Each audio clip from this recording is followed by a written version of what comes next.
yang timbul akibat proses produksi di perusahaan itu dapat dikurangi dengan sedikit mungkin. Sedikit sampah ya, semakin sedikit jadi dikurangi dengan maksimal ya. Pengurangannya maksimal tapi sampahnya minimal, nah gitu kira-kira. Saya akan share screen ya untuk kuliah kita. Saat share screen karena sinyalnya itu jelek ya, sinyalnya nggak mendukung, maka saya matikan kameranya. Kemudian dalam berbagai perkuliahan akhir-akhir ini tiba-tiba share screen-nya itu berhenti, PowerPoint-nya nggak bergerak gitu ya. Kalau PowerPoint nggak bergerak, nanti tolong saya diberitahu di sini ya, langsung bersuara.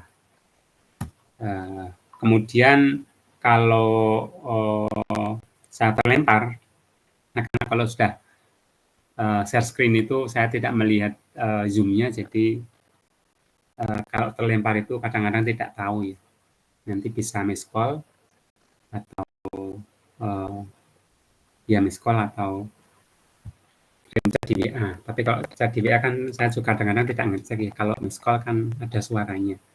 Baik, saya akan share screen ya, saya matikan kameranya dulu.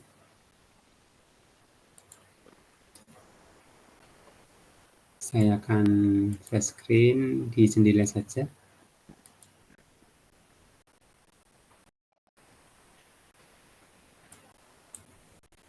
Nah, ini ya.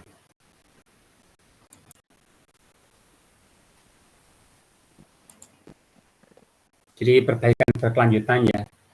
Khususnya untuk pada kesempatan kali ini kita akan membahas tentang 7 alat perbaikan atau 7 QC tools ya. Kita akan membahas tentang 7 alat untuk perbaikan. Nah, berbagai permasalahan di perusahaan itu biasanya muncul itu karena mesinnya rusak ya, mesinnya rusak. Ambil spidol dulu biar mesinnya rusak, atau juga mungkin ganti shift ya, ganti shift atau ganti pekerja. Kalau ganti shift biasanya kalau mesinnya jalan terus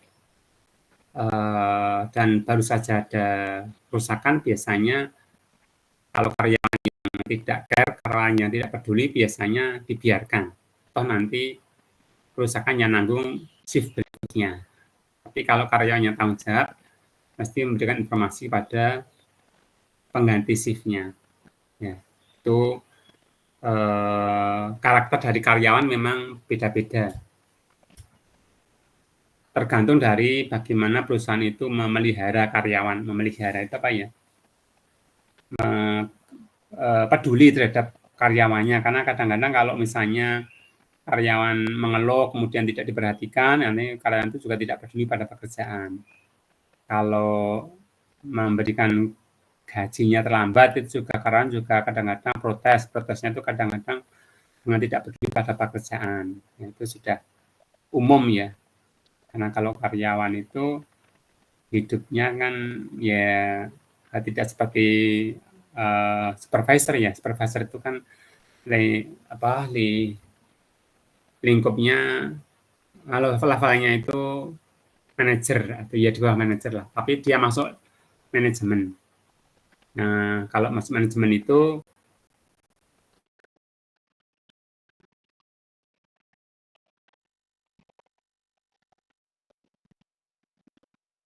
jadi di atas pekerja, di atas karyawan.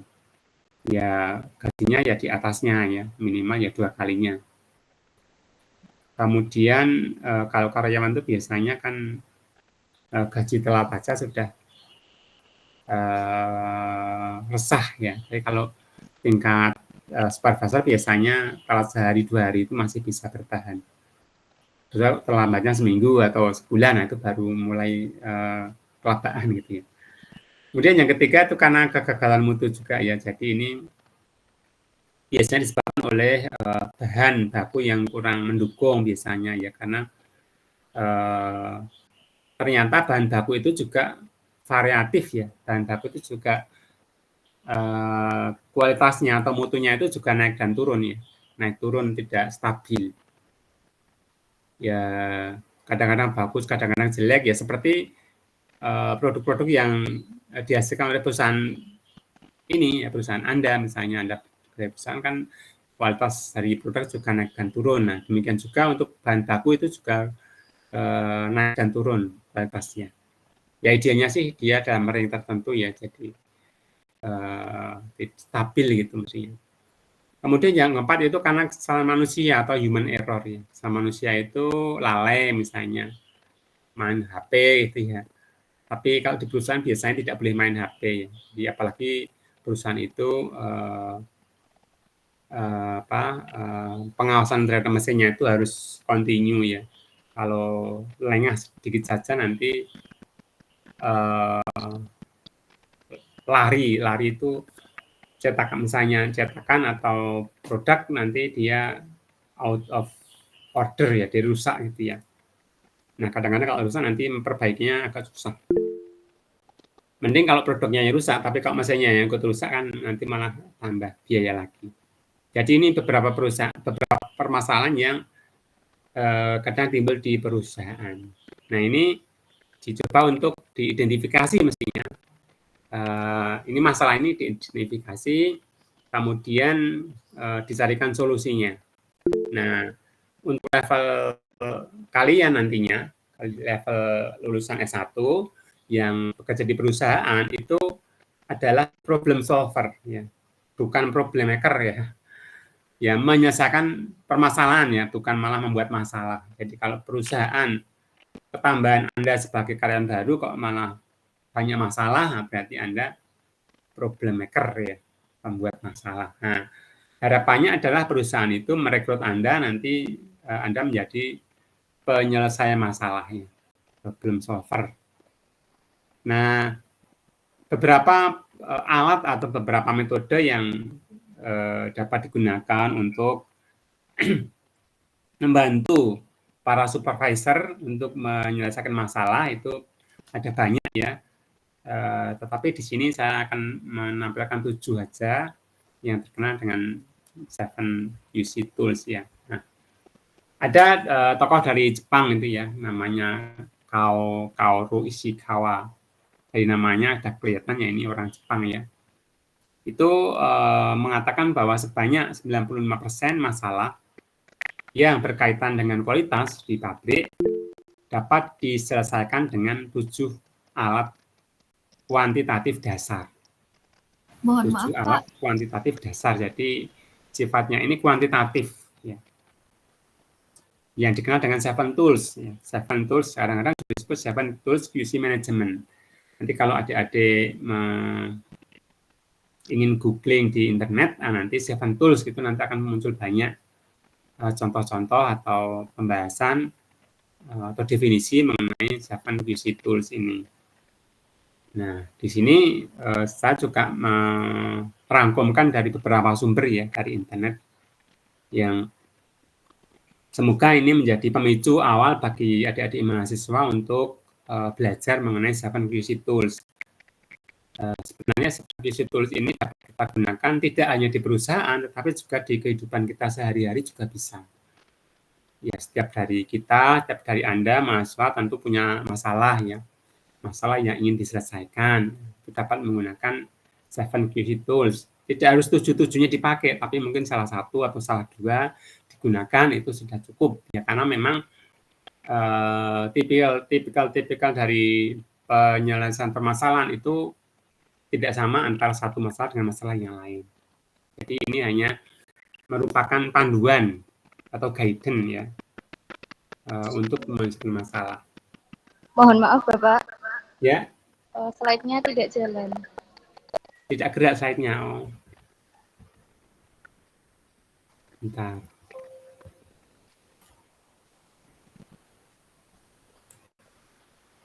Coba kalau saya share seluruh layar aja ya.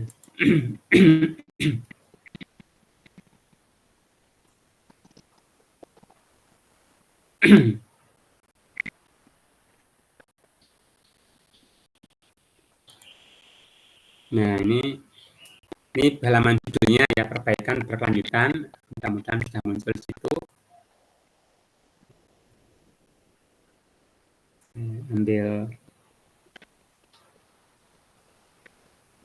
ambil spidolnya di mana nih? Kalau nggak muncul, malah nggak bisa gerak ini.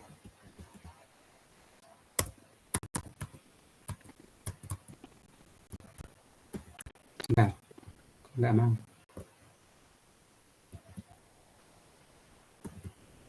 Oh iya, sudah.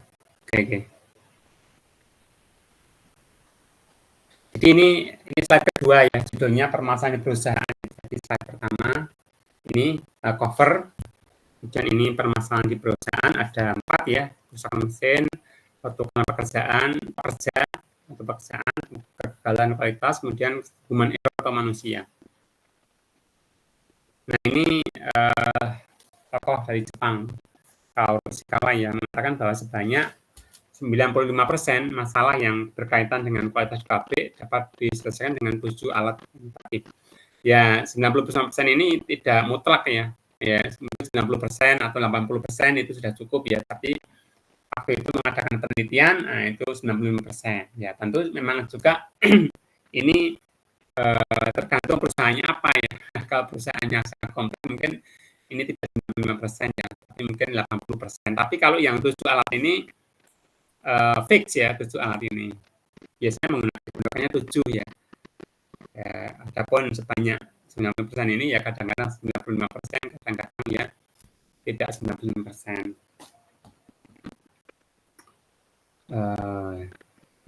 Bisa 80% ya. Atau mungkin tahun pertama mungkin nanti kalau menyelesaikan 80% sudah bagus ya. Namanya juga continuous improvement ya, perbaikan berkelanjutan. Itu terus dilakukan, nanti mungkin bisa mendekati 99% mungkin juga jadi ya. Karena ya belum tentu juga kan, bahan baku juga dari luar, bahan baku ya di luar itu kan kita juga tidak bisa mengendalikan ya. Kadang-kadang dikirim yang bagus, kadang-kadang yang sedang, kadang-kadang yang jelek ya, meskipun pihak QC dari bahan baku itu sudah berusaha untuk sebaik-baiknya, tetapi kadang-kadang masih lolos 1 dan 2, sehingga defek cacat di produksi itu masih biasa terjadi. Nah, ini ada 7 QC tools ya. Sebenarnya ada tiga kategori ya. Yang pertama adalah tools for generate ideas. Jadi alat untuk mencetuskan ide atau alat untuk menggali ide. Kasih namanya tool for generate ideas. Yang pertama adalah check sheet. Ya. Kedua sector diagram. 3 cause and effect diagram. Jadi ini sejalan dengan perkuliahan kita sebelumnya. Jadi kita sebelumnya kan visual management. Nah, sebenarnya 7 QC tools ini juga termasuk dari visual management. Jadi kita menampilkan data dengan cara visual sehingga kita mudah untuk mengambil kesimpulan atau minimal kita punya gambaran besar. Minimal kita dapat mengetahui kondisi perusahaan dengan cara melihat diagram, dengan cara melihat chart, dengan melihat peta, dengan cara melihat gambar. Nah, itu nanti kita punya gambaran besar yang itu akan memunculkan ide untuk perbaikan atau memunculkan ide untuk kita melakukan sesuatu. Nah, itu masuk visual management ya. Di 7 QC tool ini. Mohon maaf Bapak. Ya. Slide-nya mati. Mati lagi ya.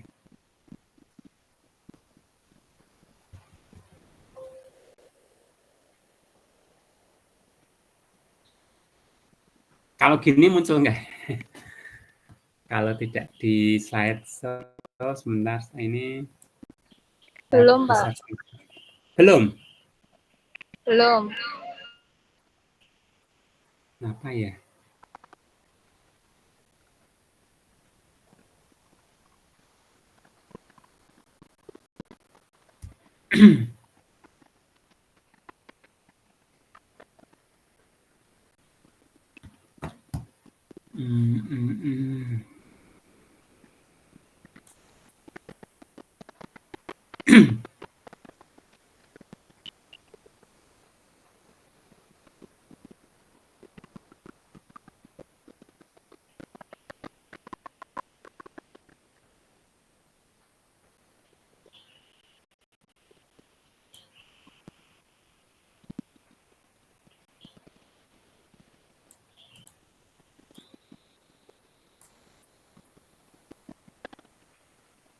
Gini ya, udah muncul ya?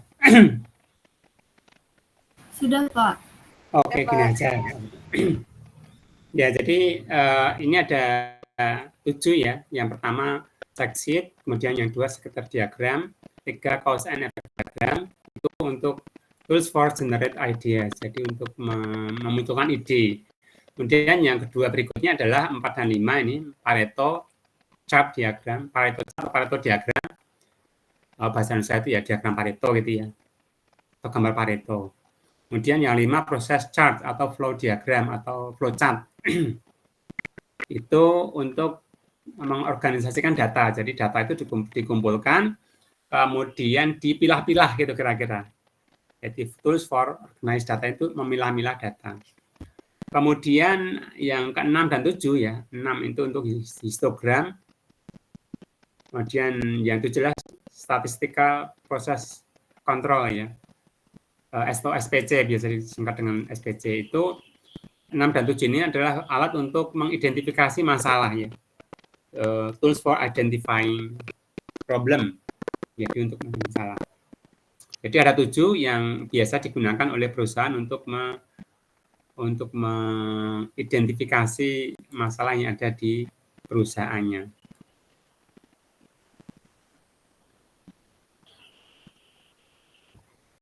Nah, yang pertama checklist ya, atau lembar periksa ya. Lembar periksa ini dapat didefinisikan sebagai lembar yang dirancang sederhana ya, berisi daftar hal-hal yang diperlukan untuk tujuan perekaman data, sehingga pengguna dapat mengumpulkan data dengan mudah, sistematis, dan teratur pada saat data itu muncul di lokasi kejadian. Jadi cek lembar periksa. Jadi kalau adik-adik misalnya mau camping atau mau kemah itu kan dari rumah sudah membawa alat-alat dan bahan-bahan yang mau dibawa ke kemah. Nah, kemudian adik-adik membuat checklist. Nah, kira seperti itu ya. Jadi tinggal centang.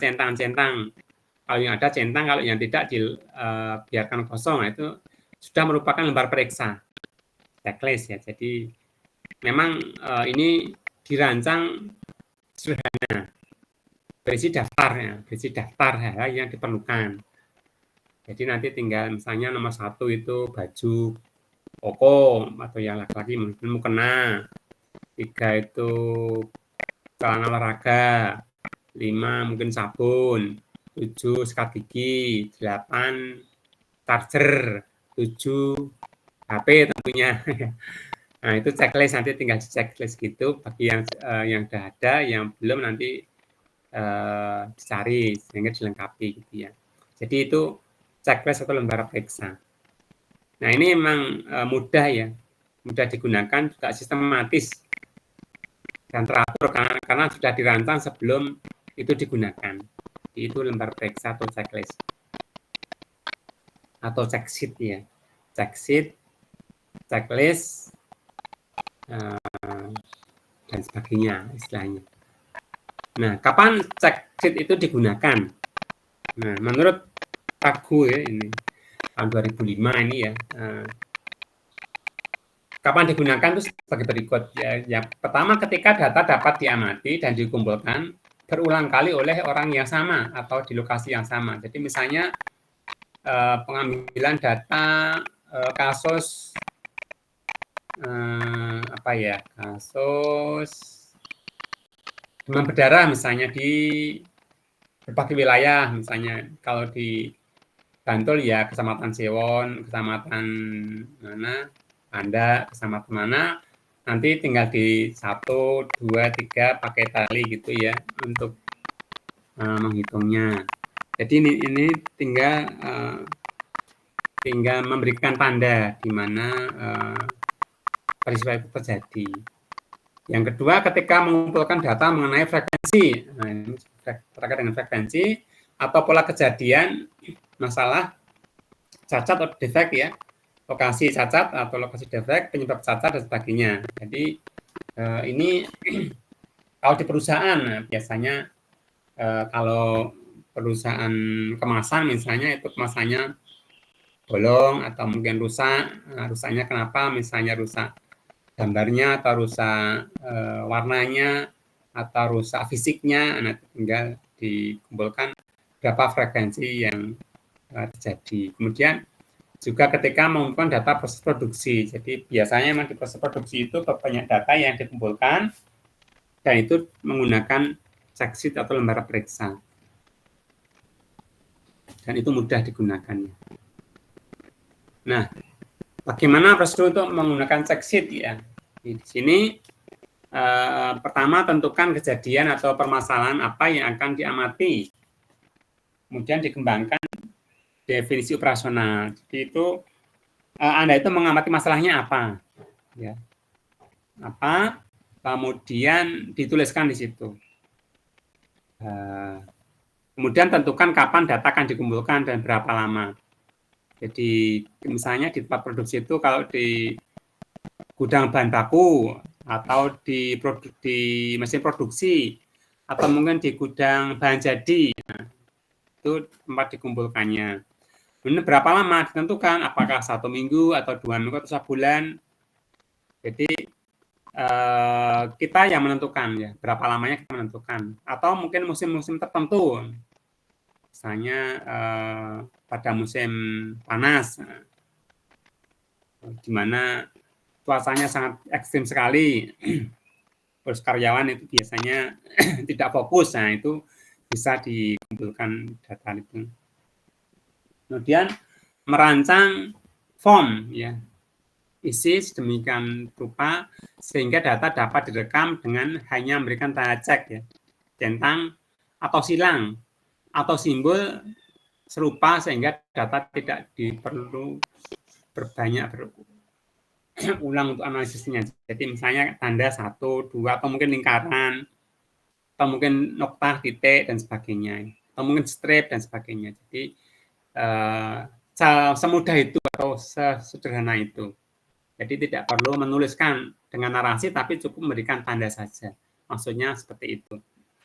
Kemudian memberikan etika setiap daerah kosong pada form atau label ya.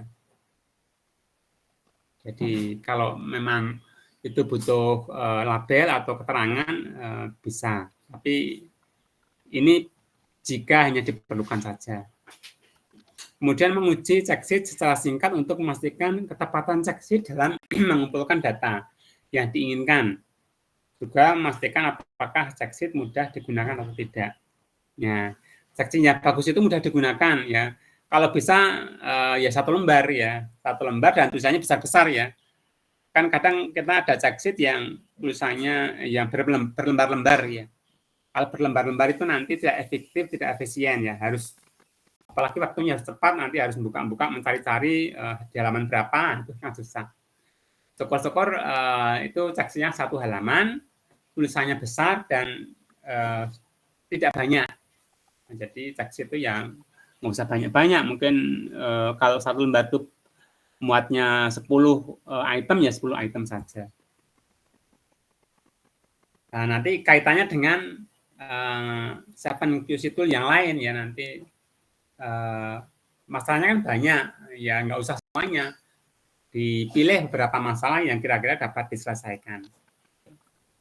Kemudian merekam data pada checksheet setiap kali ditemukan kejadian atau masalah yang ditargetkan. Jadi ini tinggal centang-centang saja.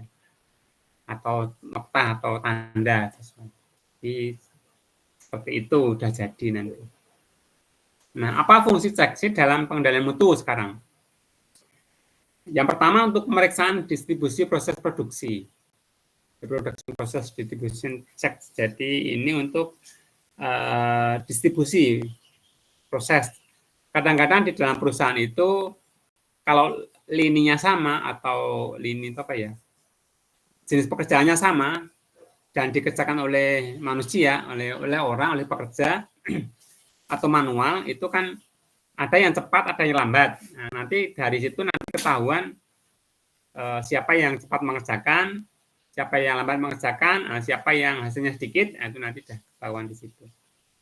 Membantu distribusi. Jadi ini sifatnya membantu. Kemudian pemeriksaan cacat. kalau ada cacat itu atau defect ya, ada yang gagal atau yang tidak sempurna, itu bisa dari situ ketahuan nanti. Jadi di dalam item-item itu sudah dituliskan. Misalnya kalau kalau sepatu gitu misalnya, apakah warnanya mengkilat, atau mungkin haknya terlalu tinggi, atau mungkin beradul itu apa?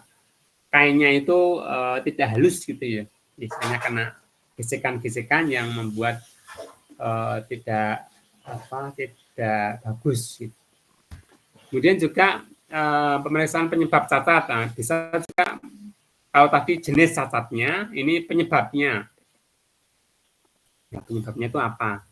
Dapat diketahui dari check sheet ini. Kemudian juga pemeriksaan konfirmasi. Nah, ini misalnya check up confirmation. Jadi di sini bila mana diperlukan untuk konfirmasi. Biasanya kan kalau 7QC tool itu karena dia mengungkap secara global apa yang terjadi di dalam produksi, biasanya tidak perlu konfirmasi. Nah, ini contoh tadi, ini adalah pemeriksaan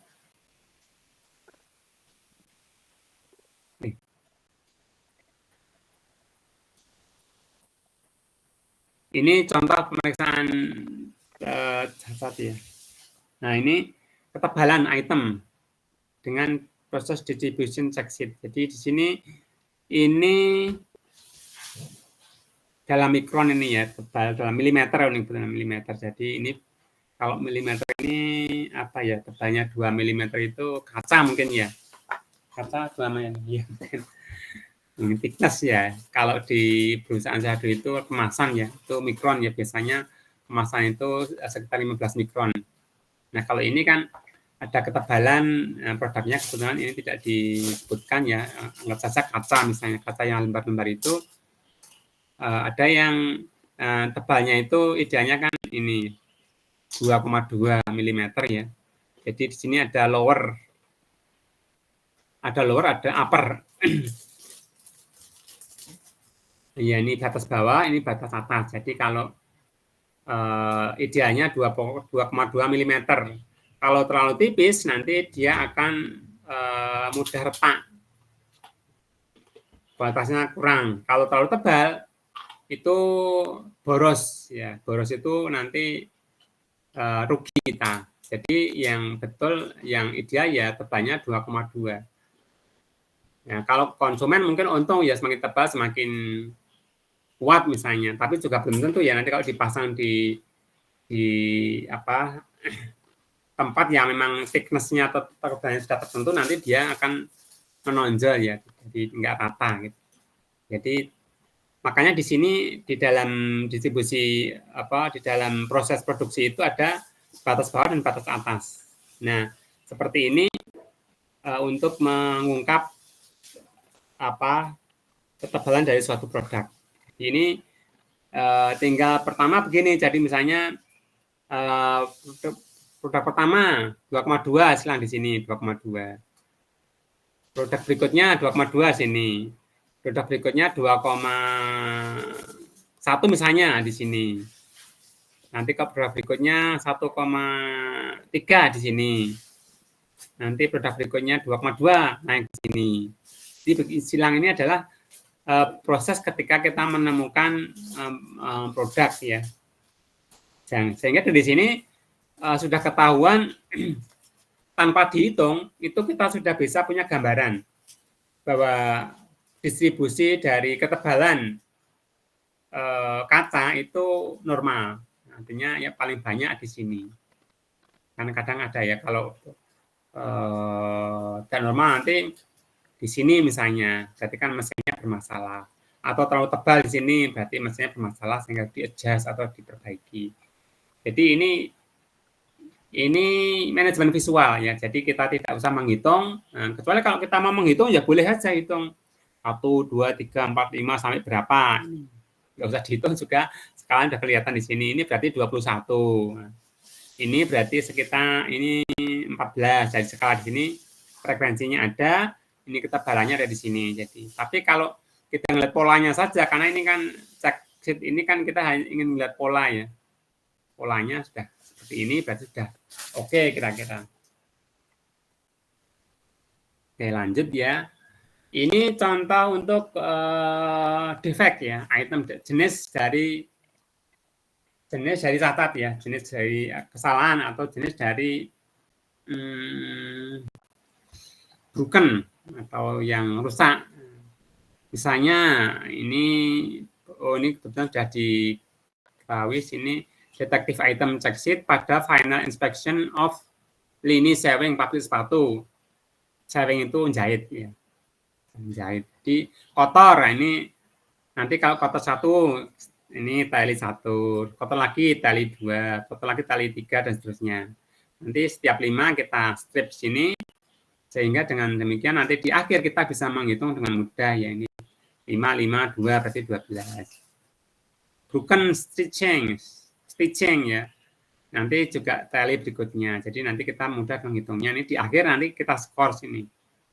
Tapi kalau kita melihat polanya juga ini sudah kelihatan ini. Berarti frekuensi paling banyak ada pada broken stitching sama wrinkle, ngurwal gitu ya. Jadi ini pada lini sepatu. Jadi ini check sheet ya, check sheet. Jadi apa ada problem yang lain? Nah, ini masuk di others. Nanti kalau ada problem tapi tidak masuk di ini, kita bisa others di sini. Problem yang lain. Bukan nggak dicatat ya, tapi dicatat di lain. Maka di dalam pembuatan checklist, kita biasanya memberikan opsi lain-lain. Nah, itu opsi satu jagat ya.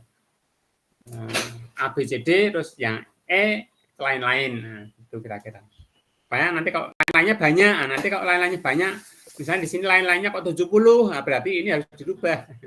Kok lain-lain kok 70 ya, lain-lain itu apa nanti didetailkan lagi ya, supaya ketahuan. Kalau ini kan ini 22, ini yang masalahnya ada 42 sama 30, ini sama 24, ini sudah betul. Kalau kita ambil 3 besar berarti broken stitching, wrinkle sama stitch per inch. Nah, ini 3 besar. Nanti kaitan dengan Pareto, Pareto juga diambil berapa besar, nanti tinggal Pareto nanti di bab berikutnya ya, atau di slide berikutnya. Nah, yang kedua adalah scatter diagram atau diagram tebar. Diagram tebar itu gunanya untuk menginvestigasi ya the possible relationship atau kemungkinan hubungan dari dua variabel that both relate to the same event. Jadi dua variabel yang saling berhubungan. Nanti kalau ingin lebih jelas ini saya munculkan linknya ya dari sini. Jadi di sini diagram tebar itu ada 2 X dan Y gitu. Kemudian hubungan X dengan Y itu sampai di mana, linear atau tidak, nah itu ada pada scatter diagram yang bisa menunjukkan apakah itu berhubungan atau tidak. Nah, kapan digunakan? Nah, jika Anda punya 2 pasang data, ya, you have paired numerical data. Kalau datanya banyak, ya Anda harus memilih salah satu di antara yang banyak itu, sehingga tetap diambil 2 data. Jadi yang satu penyebab, yang satu yang disebabkan. Kalau yang penyebabnya banyak, ya Anda pilih salah satu. Nah, nanti kan kaitannya dengan Pareto atau tadi di atas checklist. Nah, itu juga maka 7 tools ini saling berkaitan. Jadi itu ya. Kemudian when trying to identify potential root causes of problem. Jadi ketika Anda mau mengidentifikasi atau mau mengenali akar penyebab yang potensial. Nah, dari scatter diagram kelihatan nanti ya. Kemudian setelah tukar pendapat ya, after brainstorming causes and effects using fishbone diagram. Nah, fishbone diagram belum sampai ya, nanti setelah ini ada fishbone diagram. To objectively determine the relationship between a particular cause and effect. Jadi untuk mengenali ya atau menentukan hubungan antara penyebab dengan efeknya. Jadi nanti ini dari 2 data yang kita amati kan hasilnya. Nah, sebabnya apa? Nah, sebabnya nanti dapat diidentifikasi dengan scatter diagram ini. Jadi karena yang biasanya yang diamati itu produknya rusaknya kenapa? Nah, nanti penyebabnya apa bisa diidentifikasi dengan scatter diagram ini. When determining whether two effects that appear to be related both occur because of the same. Jadi sama ya untuk mengidentifikasi apakah efek yang muncul ya berhubungan dengan 2 kejadian yang sama. 2 kejadian sama, apakah efeknya sama atau tidak? Nah, ini untuk diketahui. Nanti akan muncul di situ. Ini contohnya ya, diagram itu kalau bahasa misalnya diagram tebar, karena tertebar ini ya, merata kayak menebar gitu ya. Di sini ada 2 variabel. Variabel sini, variabel X dan Y. Nah, kemudian apakah saling berhubungan? Nah, ini ternyata nanti ada diagram tebar. Mungkin seharusnya dia lurus ini ya, atau ini mendekati dengan titik-titiknya saling berdekatan ya, sehingga kalau di sini mestinya di sini ya konsisten. Ini kan kelihatannya tidak konsisten. Ini nanti dapat diidentifikasi dengan scatter diagram. Jadi ini visual, jadi kalau ataupun belum dapat identifikasi apa masalahnya, apa problemnya, dari sini sudah ketahuan. Oh, ternyata sehingga kita harus berbuat sesuatu untuk perbaikan dan sebagainya. Ketiga, cause and effect diagram sebab akibat ya. Ini bahasa Indonesianya diagram sebab akibat. Nah, ini akibatnya, ini sebabnya. Atau biasa disebut juga dengan diagram tulang ikan, karena ini mirip tulang ikan ya, atau fishbone diagram. Fish itu ikan, bone itu tulang ikan. Fishbone diagram tulang ikan, karena ini mirip tulang ikan. Jadi ini kepalanya, ini ekornya ya, ini hanya untuk mengingat saja ya. Ini ekornya ini hanya untuk ilustrasi saja. Nanti ini opsi penyebab ketiga, ini penyebab pertama sebabnya apa? Opsi yang kedua sebabnya apa? Opsi yang ketiga sebabnya apa? Ini untuk mengidentifikasi ya. Seperti misalnya IP tinggi ya. Anda kan mau IP tinggi. IP tinggi itu apa variabelnya ya? Pertama rajin belajar. Yang kedua rajin mencatat. 3 menghafal. 4 latihan soal. Ini rajin datang kuliah, ini rajin baca di perpustakaan, sebagainya misalnya. Nanti misalnya di sini tadi apa? Rajin mencatat. Nah, mencatat itu bagaimana? Tulisannya jelas, pakai pensil berwarna, kemudian apalagi poin-poin, kata kunci. Nah, dari sini misalnya. Di sini tadi apa misalnya? Latihan soalnya apa? Soalnya sederhana, soal yang dari buku, soal yang dari internet misalnya. Jadi itu untuk apa? Fishbone diagram atau diagram sebab akibat. Dinamakan diagram sebab akibat karena memang di sini akibat, di sini sebabnya. Sehingga Anda bisa memilih mana kira-kira yang akan diselesaikan problem.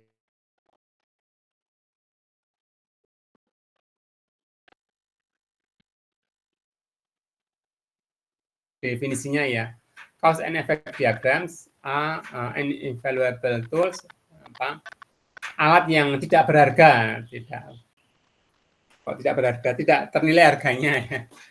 It helps identify the cause and its subsequent effect on any situation ya. Jadi untuk mengidentifikasi penyebab ya, yang secara langsung berhubungan dalam berbagai situasi itu ya.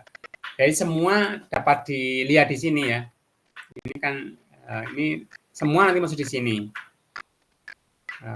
Dimunculkan semuanya ya. Karena ini tak terbatas, ini kan kebetulan ada 6, 1, 2, 3, 4, 5, 6. Boleh jadi 7 nanti ya, 7 atau 8, nah itu bisa disebut. Ini sepanjang mungkin ya, ikannya bisa panjang sampai sana. Nah, a cause and effect diagram commonly known as fishbone. Nah, tadi ini fishbone diagram ya tulang ikan atau Ishikawa diagram, karena ini yang memperkenalkan kan namanya Ishikawa, ini orang Jepang. Orang Jepang itu memang banyak membuat perumusan atau formulasi, bahkan yang sepele-sepele saja diformulasikan, distandarkan, nanti jadi sesuatu yang diajarkan dan jadi budaya. It's a graphical illustration that helps us understanding the relationship between various factors. Jadi ini memberikan ilustrasi atau gambaran yang membantu kita untuk memahami hubungan antara berbagai variabel atau berbagai faktor yang menyumbang permasalahan tertentu ya, dan membantu kita help us understand the effect it will have on enterprise. Jadi membantu kita untuk memahami efeknya pada keseluruhan proses. Jadi itu. Nah, beberapa hal penting ya dalam membuat diagram tulang ikan ini ya. Pertama visual, clarity, jadi kejelasan. Jelas ya. Ya kebetulan tulang ikan ini sudah cukup jelas kebetulan. Nah, tapi kan kadang-kadang ya memang diagram tulangnya ikannya itu jelas, cuman kan kita menuliskannya tidak jelas. Nah, itu menjadi tidak bisa menemukan akar masalah yang sebenarnya. With cause and effect diagram, teams will get visual depiction of entire problem, which helps them understand and the bottlenecks and other cause. Jadi ada akar permasalahan dan ada leher botol. Leher botol itu apa ya? Mampet. Jadi kalau ada permasalahan tidak terselesaikan, nah berarti ada bottleneck ya, ada sesuatu yang harus dibedah alirannya. Jadi ada akar masalah, ada bottleneck ya, akar masalah di bawah, bottleneck di atas. Nah, bottlenecknya harus dibedah sehingga lancar proses produksinya atau lancar tidak muncul masalah. Kolaboratif analisis. Jadi seperti ini tadi. Ini bagian A, ini bagian B, ini bagian D, dan seterusnya. Jadi ini kolaborasi ya.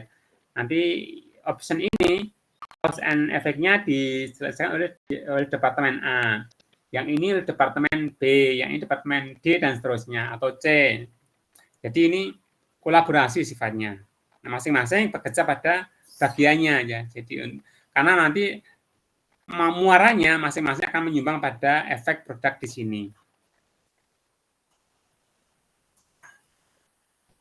Jadi itu kolaboratif. Kemudian root cause identification. Nah, jadi nanti dari sini akan bisa melihat akar permasalahannya ya. Permasalahannya akan terlihat. Oh, ini tidak dikuantifikasi ya, ini baru kualitatif ya. Tapi minimal kita sudah bisa melihat akar masalahnya ada di mana. Di ini by systematically creating cause and effect diagram where we categorize its problem.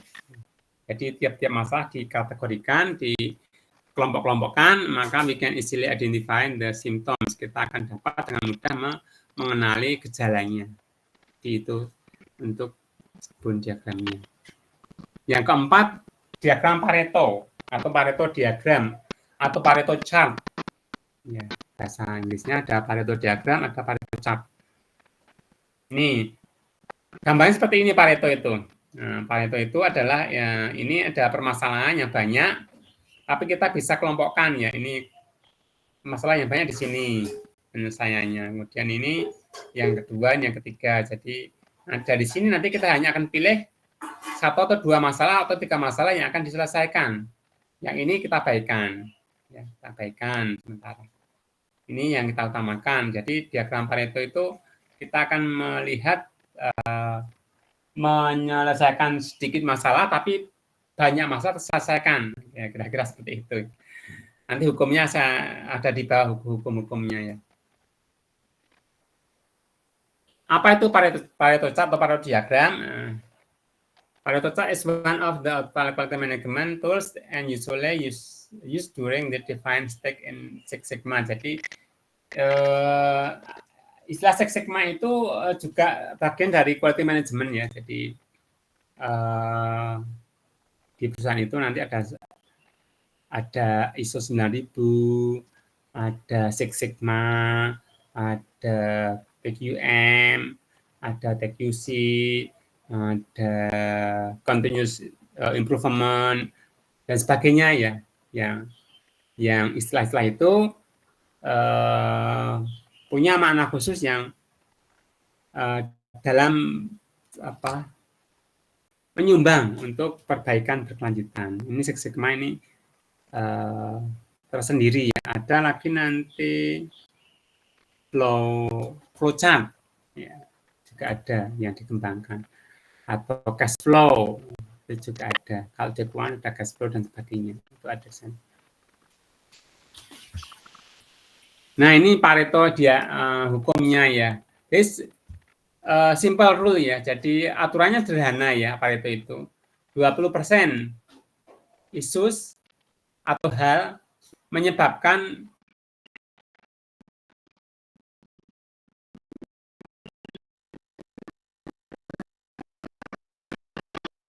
atau 10 parameter ya, jangan 100 banyaknya. 10 parameter, maka kita hanya fokus pada 2 parameter, nanti akan menghasilkan 80% kualitas.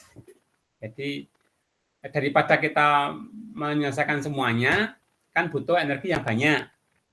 Maka cukup kita ambil 1 atau 2 penyebab, yaitu penyebab yang paling penting, dan itu akan menghasilkan produk yang bagus, itu 80%. Itu namanya hukum Pareto ya. Dan ini angka 20-80 ini juga tidak fix ya, tidak saklek ya. Nanti juga ada 25-75, ada 30-70, ada 10-90, tapi tidak 50-50 ya. Kalau 50-50 itu namanya nanti tidak Pareto ya. Jadi sebagian kecil saja yang ditangani, tapi menyelesaikan sebagian besar masalah. Itu kira-kira seperti itu. This means, artinya, dari hukum 20-80 ini ya, 80% problem datang dari 20 alasan. Nah, alasan. Jadi kalau misalnya mahasiswa, kenapa mahasiswa terlambat?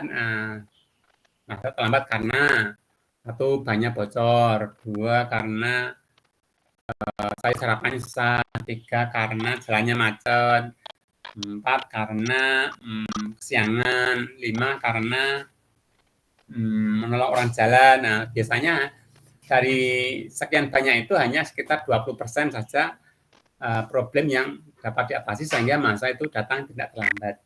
Misalnya kalau macet kan di luar dugaan ya, di luar dugaan itu di luar kendali, kita nggak bisa misalnya yang kesiangan, bagaimana kesiangan supaya tidak kesiangan ya pakai alarm dan sebagainya. Jadi kira-kira seperti itu nanti. 80% of result come from 20% of work. Jadi ya ini kalau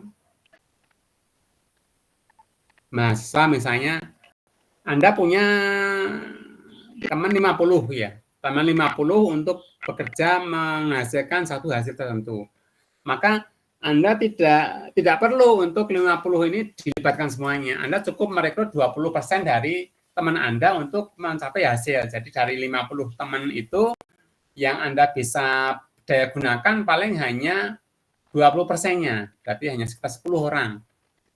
10 orang itu Anda godok, Anda training, Anda latih, nanti hasilnya setara dengan 50 teman. Nah, itu kira-kira seperti itu. Nah, 20 orang, 10 orang kan gampang, mentraining 10 orang itu. Daripada mentraining 50 orang, nanti hasilnya malah belum tentu optimal. Mending 10 orang ini yang kira-kira komitmen, yang kira-kira waktunya longgar, yang kira-kira enak, ringan tangan apa? Ringan, mudah bantu itu apa namanya? Ya, mudah bantu, tidak berat. Nah, itu namanya itu yang direkrut. Jadi hukumnya seperti itu ya, 20-80. 80% of cost come from 20% spend area. Jadi ini kalau Anda di toko misalnya, Anda punya toko itu dari 100 item barang dagangan, itu yang menghasilkan keuntungan besar itu paling-paling hanya 20% produk ya. Yang lain kan hanya obat. Kecewa kalau konsumen datang mencari sesuatu. Obat taman apa, bahasa Jawanya tombo gelo gitu bahasa Jawanya gitu ya. Jadi di warung itu kan ada banyak item, nah itu yang laku ya hanya 20%, dan 20% ini yang repeat order yang memberikan keuntungan banyak 80%. Jadi ini hukum 80-20 dan lain sebagainya. Ini mungkin juga berlaku untuk Anda. Kapan digunakan? Nah, ini. Just when there are many problems or opportunities and you want to focus on most important. Jadi digunakan ketika banyak problem atau banyak peluang yang Anda hadapi dan Anda hanya ingin fokus pada masalah yang paling penting. Itu dengan energi yang ada, Anda fokus saja ke beberapa masalah yang ingin Anda tangani. Jadi tidak semua, karena semua itu butuh tenaga yang ekstra, butuh biaya yang ekstra, butuh ilmu yang ekstra juga, belum tentu hasilnya juga ekstra. Seperti itu kira-kira nanti. Hasilnya ekstra ya dipilih yang the most important, yang paling penting. Or when you analyzing data about the frequency of problem or cause in process, atau ketika Anda menganalisis frekuensi dari masalah. Di frekuensi tadi seperti di atas tadi, frekuensi ketebalan itu sudah sesuai. Nanti kalau ketebalannya melenceng ya itu nanti fokusnya di situ.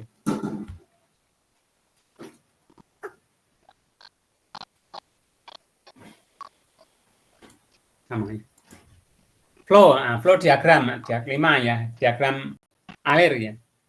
Ini diagram alir sebagaimana sudah pernah mungkin Anda sudah sering kali melihat ya, ini diagram alir. Dari sini kita bisa tahu masalah-masalah yang mungkin dihadapi ya. Ini contoh dari suatu proses. Ini sebenarnya gambar besar, gambar kecil detailnya ya. Nanti ada terangannya. Ini proses flowchart atau PFT atau ya flow diagram itu kalau kita ya. In manufacturing is a diagram of separate steps of operation or process in sequential order. Jadi ini diagram yang langkah-langkah terpisah dari satu proses perurutan gitu kan, seperti itu ya. Atau dia kenal dengan flow proses atau proses peta proses. Nah, jadi ini hanya istilah-istilah lain saja.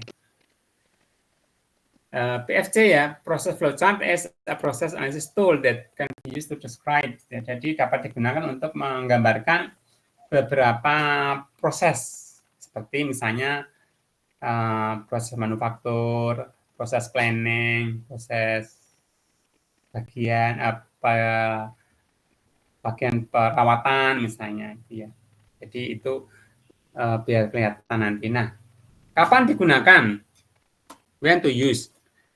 Pertama untuk defining or analyzing new process. Jadi untuk menganalisa proses yang baru dapat digunakan flowchart.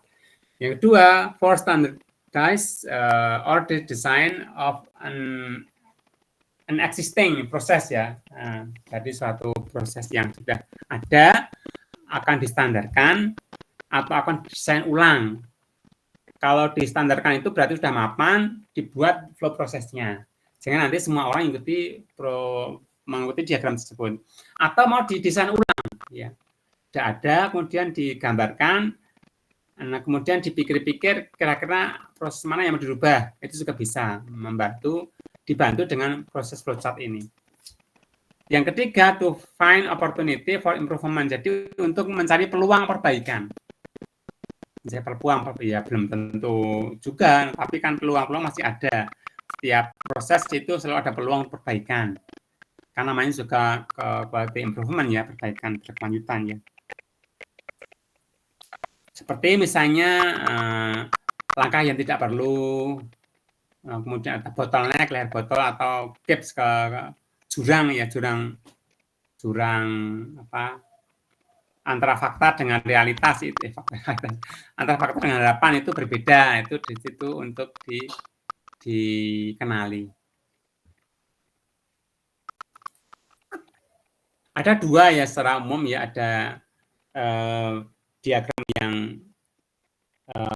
level yang lebih tinggi sama yang detail. Ini yang global sama yang rinci, kira seperti itu ya. Yang global itu kalau kita, jadi dalam setiap proses itu ada global proses sama detail proses. Kalau yang global proses itu biasanya digunakan untuk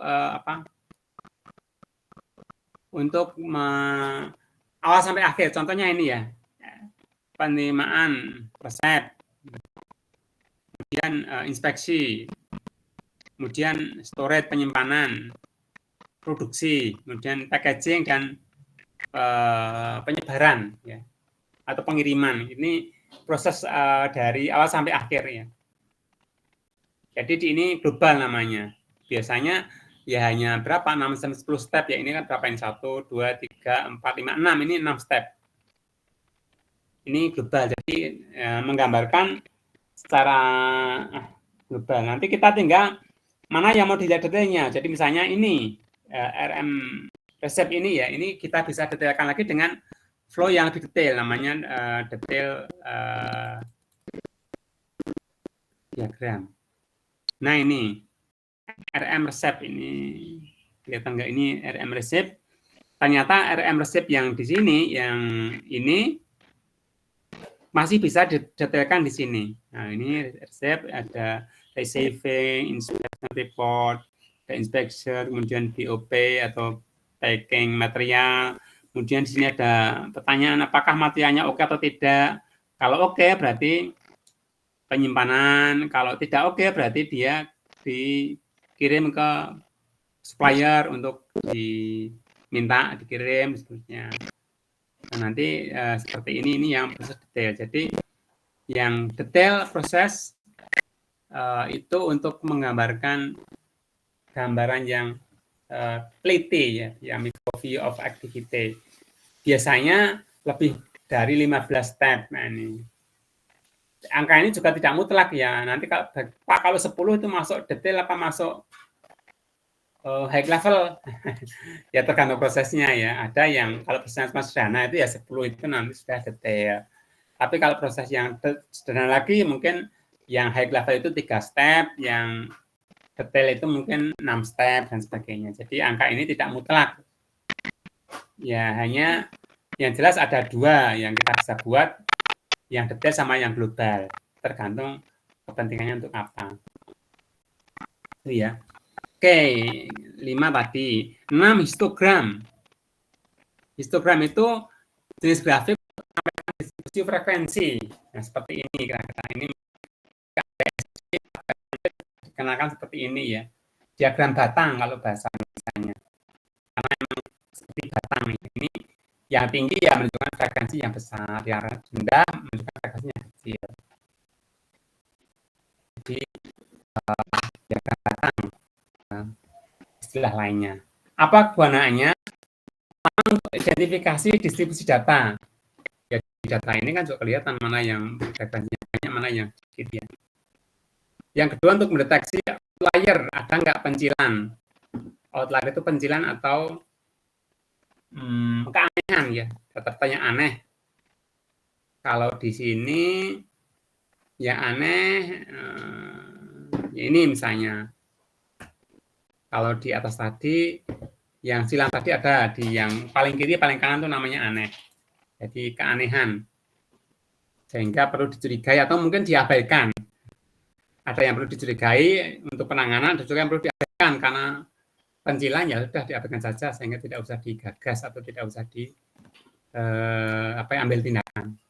Yang ketiga, untuk memahami variabilitas data. Jadi untuk memahami penyebaran atau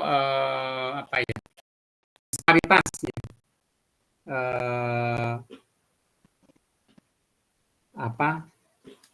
Batas atas batas bawah atau kesebaran. Nah, jadi ini untuk seperti ini kan kalau ini cuma 3 berarti dia tidak nyebar. Tapi kalau ini banyak nanti sampai 10 atau 11 pada nanti itu jadi masalah.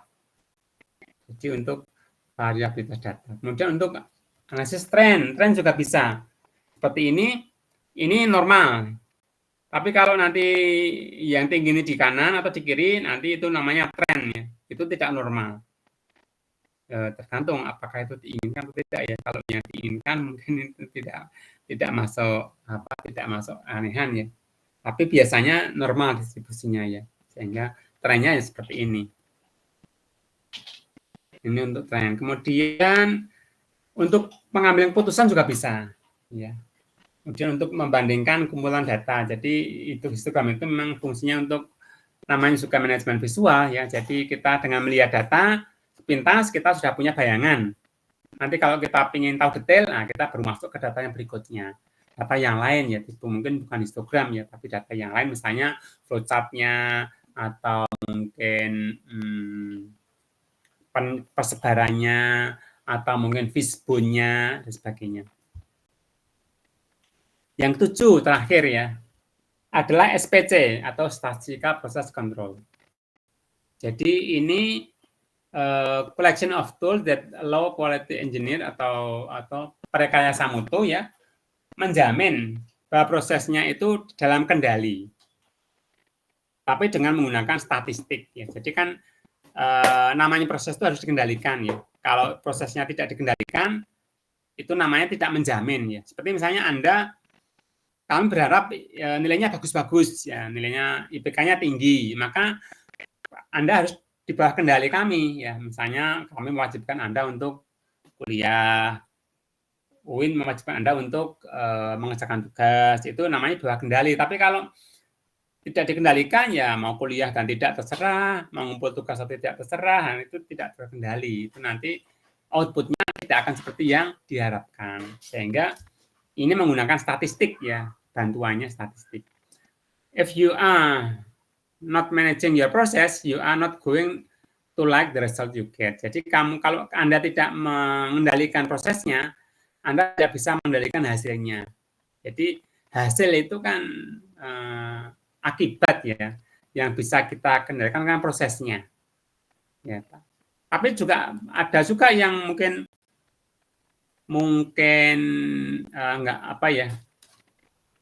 membantah gitu ya, Pak nggak usah belajar, yang penting kan IPK-nya bagus. Ya IPK-nya bagus itu karena belajar ya. Tapi itu teman saya itu nggak belajar kok IPK-nya bagus ya, mungkin 1-2 orang ya. Itu tidak bisa dijadikan pedoman. Secara statistik mungkin dia persentasenya kecil. Nah, jadi kalau kita bicara statistik itu yang besar yang menyebabkan menghasilkan yang bagus. Jadi itu namanya kita mengendalikan prosesnya. SPC and more specially control chart is one of the best tool out there to help you manage and control your process. Jadi memang di sini guna statistik ini adalah untuk mengendalikan prosesnya. Jadi ini alat bantu ya, tapi dengan menggunakan statistik. Ini contoh, ada batas atas, batas bawah. Ini nama prosesnya nanti, ini pencilan. Nah, ini tadi pencilan ini. Di luar batas. Ini mungkin tidak. Kalau untuk menghitung data mungkin ini nggak usah dihitung. Ya pencilan ini dianggap hilang atau dianggap nggak ada. Nanti yang dihitung ini aja. Tapi dengan data ini kita tahu bahwa memang ada pencilan, ada outlier ya 1 atau 2. Kalau nanti banyak, nah itu namanya bukan outlier ya, tapi ada masalah yang harus ditangani. Jadi ini SPC atau Statistical Process Control nanti seperti ini bentuknya. Nah, sehingga SPC ini dalam waktu tertentu ya, ada rentang waktunya. Dan rentang waktunya itu kita yang menentukan apakah seminggu sekali, atau sebulan sekali, atau setahun sekali. Tetapi dalam satu rentang waktu itu nanti distribusinya harus normal seperti ini. Nah, jadi ini contoh kalau kita mau membuat produk dan kita mengamatinya adalah seminggu sekali. Jadi ini berapa minggu ini? 1, 2, 3, 4, 5, 6, 7 minggu. Maka 7 minggu itu setiap minggu itu harus distribusi normal. Namanya konsisten over time, konsisten sepanjang waktu. Tapi kalau ini 7 minggu, 1, 2, nah ini namanya nggak konsisten. Kalau nggak konsisten berarti ada yang sesuatu yang harus diperbaiki. Ada masalah di situ. Ya, kita bisa mengambil tindakan. Di mana masalahnya? Nah, kembali ke 7QC tool ini untuk mengidentifikasi mana yang akan diperbaiki. Jadi ini guna dari SPC ya. Nah, kata kuncinya apa? Kata kuncinya adalah ada batas, ada center line, ya, ada ini center line itu yang normal, garis yang normal, ada upper limit dan ada lower limit, ya, ada batas. Nanti kalau dalam kendali sini berarti normal, tapi kalau di luar berarti harus ada harus ada perbaikan. Jadi itu untuk kuliah kita pada sore hari ini ya. Nanti saya kirim materinya, tapi mungkin tidak sekarang ya. Saya habis ini mau pergi. Iya. Hentikan berbagi. Oke. Saya kira sampai sini selamat melanjutkan aktivitas kembali. Assalamualaikum warahmatullahi wabarakatuh. Waalaikumsalam. Waalaikumsalam warahmatullahi wabarakatuh. Terima kasih, Pak. Untuk presensinya saya nggak masuk semua ya. Nanti kalau tidak ada yang nggak masuk ya nanti materinya bisa dibagi, bisa dibaca. Oke, saya izin pamit.